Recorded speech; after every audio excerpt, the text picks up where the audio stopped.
బంగ్లాదేశ్ ఇప్పుడు భారత్కి పక్కలో బల్లెంలా తయారైంది.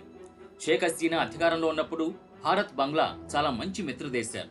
కానీ ఆ తర్వాత మహమ్మద్ యూనస్ అధికారంలోకి వచ్చాక భారత్తో కయ్యం పెట్టుకుంటూ భారత్ శత్రు దేశాలైన పాకిస్తాన్, చైనాలతో చేతులు కలిపి భారత్ వ్యతిరేక నిర్ణయాలు తీసుకుంటున్నారు.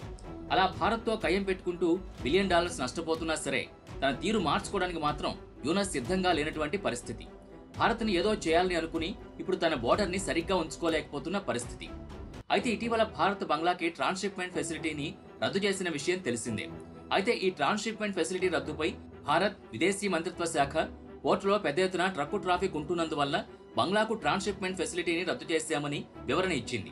అయితే మనం గత 30 ఏళ్లుగా బంగ్లాదేశ్కి ట్రాన్స్షిప్మెంట్ ఫెసిలిటీని కల్పిస్తున్నాం. ఈ ట్రాన్స్షిప్మెంట్ ఫెసిలిటీ ద్వారా బంగ్లా యొక్క కంపెనీల ప్రొడక్ట్స్, ట్రక్కులు మన పోర్టు ద్వారా యూరోపియన్ యూనియన్, మిడిల్ ఈస్ట్ దేశాలకి ఎగుమతవుతూ ఉంటాయి. ఇక్కడ నుంచి పోర్టులు, ఎయిర్పోర్టు ద్వారా మేడ్ ఇన్ బంగ్లాదేశ్ ప్రొడక్ట్స్ విదేశాలకు సరఫరా అవుతుంటాయి. అయితే బంగ్లా యొక్క ట్రాన్స్షిప్ ఫెసిలిటీ డేటాని ఒకసారి చూస్తే 2023-24 సంవత్సరంలో 4900 ట్రక్కులు, ఇక 2024-25లో 3500 ట్రక్కులు భారత్ నుంచి విదేశాలకి బంగ్లాదేశ్ ప్రొడక్ట్స్ అన్నవి పోర్ట్స్ మరియు ఎయిర్పోర్టు ద్వారా ట్రాన్స్షిప్మెంట్ ఫెసిలిటీని ఉపయోగించుకుని ఎగుమతి అయ్యాయి. ఇప్పుడు భారత్ బంగ్లాకి ట్రాన్స్షిప్మెంట్ ఫెసిలిటీ రద్దు చేయడంతో బంగ్లాకి ఇప్పుడు తనంతట తానుగా వస్తువులను ఎగుమతి చేసుకోవడం కష్టంగా మారింది. ఇంటర్నేషనల్ షిప్పింగ్ రూల్స్ మరియు ఎయిర్ కార్గో రూల్స్ ప్రకారం బంగ్లాదేశ్ యొక్క కనెక్టివిటీ అనేది చాలా వీక్ గా ఉంది.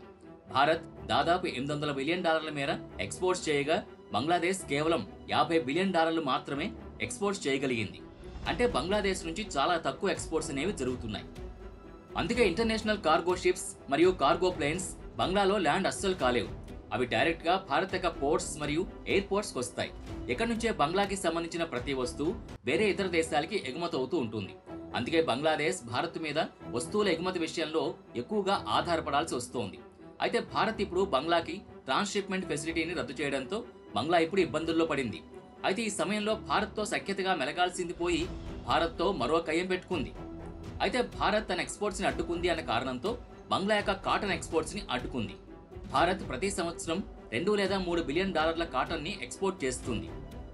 అయితే భారత్ ఎక్స్పోర్ట్ చేసే కాటన్ యార్ ని రెడీమేడ్ క్లాత్ గా మార్చుకుని టీ-షర్ట్స్, షర్ట్స్, బనీన్స్, కవర్స్ ఇలాంటివి తయారు చేసి వేరే దేశాలకి సప్లై చేస్తుంది. బంగ్లాకు అవసరమయ్యే కాటన్ యార్న్ లో 95% భారత్ నుంచి వస్తుండగా 5% చైనా నుంచి వస్తుంది. భారత్ కు బంగ్లాదేశ్ కు మధ్య బోర్డర్ ఫెసిలిటీ ఉంది కాబట్టి కాటన్ యార్న్ ట్రేడర్స్ ఈజీగా ట్రాన్స్పోర్టేషన్ చేసుకుంటారు.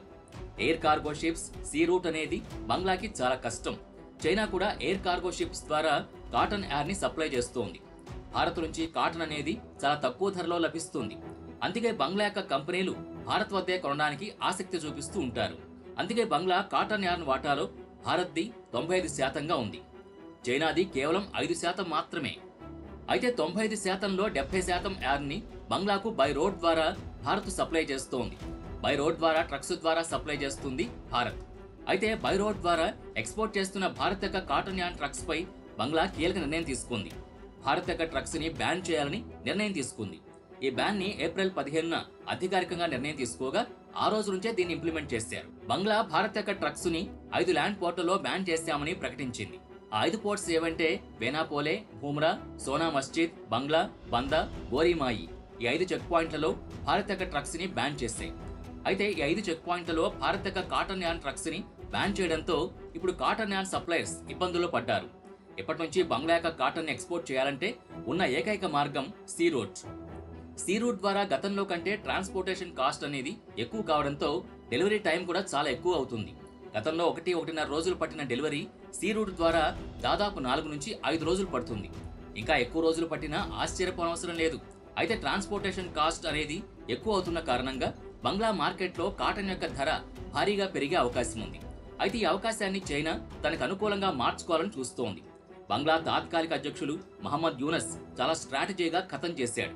ఇక నుంచి 95%గా ఉన్న భారత్ వాటా ఇప్పుడు 30-40%కి పడిపోనుంది. తద్వారా భారత్కు $1 బిలియన్ నష్టం రానుంది.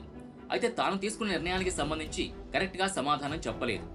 భారత్ ట్రక్స్ బ్యాన్ గురించి బంగ్లా ఏమని చెప్పిందంటే బంగ్లాలో ఉన్న కంపెనీలకు కాటన్ సప్లై చేసే మిల్లర్స్ యజమానులు ఒక కంప్లైంట్ చేశారు.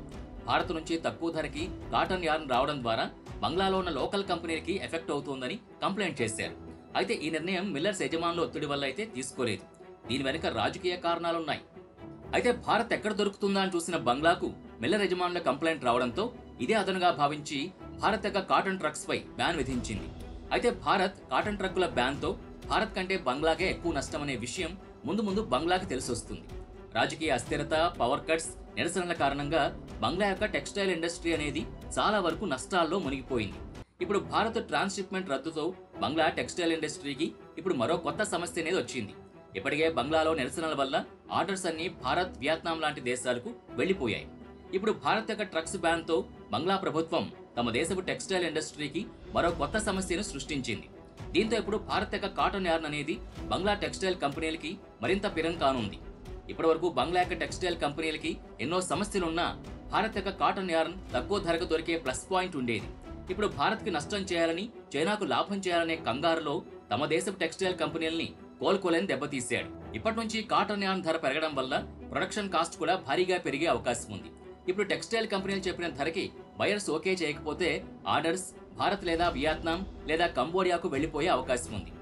బంగ్లాకి ఎక్స్పోర్ట్స్ లో 80 నుంచి 90% రెడీమేడ్ డ్రెస్సెస్ ఎక్స్పోర్ట్ అవుతూ ఉంటాయి. ఇంతటి రిస్క్ డెసిషన్ తీసుకుంటున్నాడంటే మహమ్మద్ యూనస్ రాజకీయ విధానం ఎలాంటిదనేది మనం అర్థం చేసుకోవచ్చు. తన దేశం నష్టపోయినా పర్వాలేదు, భారత్ కు మాత్రం నష్టం జరగాలి అనే ఆలోచనతో ఉన్నాడు. ఇప్పుడు భారత్ వద్ద 2 ఆప్షన్లు ఉన్నాయి. భారత్ బంగ్లా యొక్క ప్రొడక్ట్స్ ని బ్యాన్ చేయడం లేదా డ్యూటీని హై చేయడం, లేదా కాటన్ యార్న్ మార్కెట్ ని వియత్నాం, కంబోడియా, శ్రీలంక, ఈజిప్ట్ ఇలాంటి కొత్త మార్కెట్ ని టార్గెట్ చేయడము. ఈ 2 ఆప్షన్స్ అనేవి ప్రస్తుతం భారత్ వద్ద ఉన్నాయి. అయితే బంగ్లాకు ట్రాన్స్షిప్మెంట్ రద్దుతో భారత్ ఇంపోర్ట్స్ పై ఎఫెక్ట్ పడుతుంది కదా, దీన్ని భారత ప్రభుత్వం ఎలా డీల్ చేయనుంది అనే దాని గురించి మనం ఎప్పటికప్పుడు చెప్పలేకపోయినా రానున్న రోజుల్లో మరింతగా క్లారిటీ రానుంది. మరి బంగ్లా భారత్ ట్రక్స్ బ్యాన్ చేసింది కాబట్టి మనం కూడా బంగ్లా యొక్క ఏదైనా ప్రొడక్ట్ బ్యాన్ చేయాలా వద్దా, లేకుంటే వేరే దేశాలకి కాటన్ ఎక్స్పోర్ట్ చేసి బంగ్లాకి పూర్తిగా సప్లై ఆపేయాలా? ఏం చేస్తే బాగుంటుంది? మీరేమనుకుంటున్నారు? మీ అభిప్రాయాన్ని కామెంట్ బాక్స్ లో కామెంట్ రూపంలో తెలియచేయండి. ఇది ఇవాల్టి వీడియో. మరో ఇంట్రెస్టింగ్ వీడియో. తన దేశం నష్టపోయినా పర్వాలేదు, భారత్ కు మాత్రం నష్టం జరగాలి అనే ఆలోచనతో ఉన్నాడు. ఇప్పుడు భారత్ వద్ద 2 ఆప్షన్లు ఉన్నాయి. భారత్ బంగ్లా యొక్క ప్రొడక్ట్స్ ని బ్యాన్ చేయడం లేదా డ్యూటీని హై చేయడం, లేదా కాటన్ యార్న్ మార్కెట్ ని వియత్నాం, కంబోడియా, శ్రీలంక, ఈజిప్ట్ ఇలాంటి కొత్త మార్కెట్ ని టార్గెట్ చేయడము. ఈ 2 ఆప్షన్స్ అనేవి ప్రస్తుతం భారత్ వద్ద ఉన్నాయి. అయితే బంగ్లాకు ట్రాన్స్షిప్మెంట్ రద్దుతో భారత్ ఇంపోర్ట్స్ పై ఎఫెక్ట్ పడుతుంది కదా, దీన్ని భారత ప్రభుత్వం ఎలా డీల్ చేయనుంది అనే దాని గురించి మనం ఎప్పటికప్పుడు చెప్పలేకపోయినా రానున్న రోజుల్లో మరింతగా క్లారిటీ రానుంది. మరి బంగ్లా భారత్ ట్రక్స్ బ్యాన్ చేసింది కాబట్టి మనం కూడా బంగ్లా యొక్క ఏదైనా ప్రొడక్ట్ బ్యాన్ చేయాలా వద్దా, లేకుంటే వేరే దేశాలకి కాటన్ ఎక్స్పోర్ట్ చేసి బంగ్లాకి పూర్తిగా సప్లై ఆపేయాలా? ఏం చేస్తే బాగుంటుంది? మీరేమనుకుంటున్నారు? మీ అభిప్రాయాన్ని కామెంట్ బాక్స్ లో కామెంట్ రూపంలో తెలియచేయండి. ఇది ఇవాల్టి వీడియో. మరో ఇంట్రెస్టింగ్ వీడియోతో మళ్ళీ కలుద్దాం.